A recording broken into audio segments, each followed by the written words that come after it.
There is a kind of pain that doesn't come from being hurt. It comes from being unseen. You felt it. The friend who goes quiet. The text left unread. The person right in front of you who has, somehow, stopped being there. In 1975, a psychologist named Edward Tronick built an experiment around exactly this feeling. It lasted about 2 minutes, and what it showed was so unsettling that 50 years later we are still talking about it. The setup is almost boringly simple. A mother sits face to face with her baby, usually around 1 year old, and for the first few minutes she does what mothers naturally do. She follows the baby's gaze. She answers its sounds. The baby points at something, and she reacts.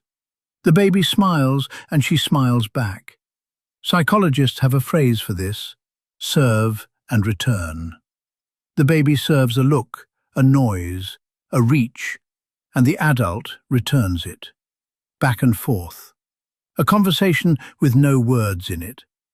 This is how a human being learns, before it can even speak, that the world responds to it, that it can send a signal out and something comes back.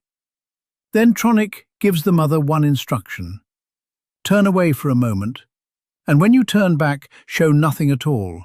No smile, no frown, no reaction. Just a still, blank face. She doesn't leave. She doesn't get angry. She's right there, inches away. She has simply stopped answering. At first, the baby does the obvious thing. It tries harder. It points again. It smiles again, bigger this time. It reaches out. It does every single thing that worked 30 seconds ago. The moves that always bring the world back to life. And nothing comes back. So it escalates, it squeals, it squirms, it throws its arms up, the universal gesture for pick me up, fix this. Watch a recording of this and it is really hard to sit through, because you are watching a tiny human run out of options in real time. And then comes the part that stays with you. The baby gives up. It turns away. It stops trying to reach her. It tries to comfort itself, sucking a thumb, gripping its own hands, looking at the floor. Tronick described this withdrawal not as the baby being dramatic, but as something almost strategic. When your signals keep going out and nothing returns, shutting down is a way to protect yourself. A 1-year-old, who cannot yet say a single word, already knows how to do the saddest thing a person can do. It knows how to stop hoping. Now here's why this isn't just about babies.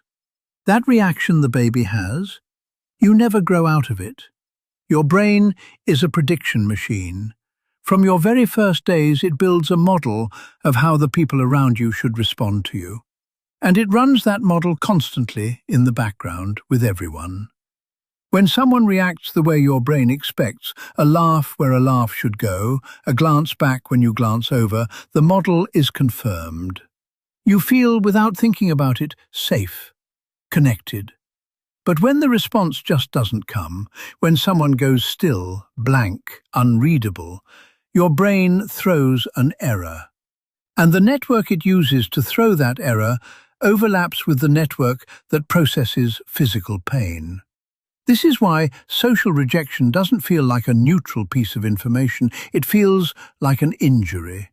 Being ignored, ghosted, frozen out, your nervous system files it in the same drawer as getting hurt. That's not weakness, that's design. The blank face in front of the baby and the blank screen in front of you are running the same program. Here's the part that should actually make you feel better. Tronick spent years after this filming ordinary mothers and babies, frame by frame, the good ones, the securely bonded ones, the relationships that were working. And he found something surprising. Even in those healthy pairs, the two of them were out of sync roughly 70% of the time. Most of the time they were slightly mismatched, one reaching while the other looked away. Signals missed. Wires crossed, the still face in miniature, happening constantly, all day long. So the secret to a strong bond was never perfect attention.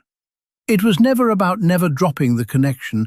It was about what happened next. In the experiment, the moment Tronick let the mother react again, the second she smiled, leaned in, answered, the baby came back.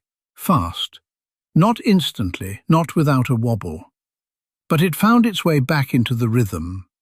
That moment has a name: repair. The rupture happens, connection drops, and then someone reaches back across the gap and mends it. And that, in the end, is the quiet thing this 2-minute experiment is really about. Not that you have to be perfectly present for everyone, always. You can't be.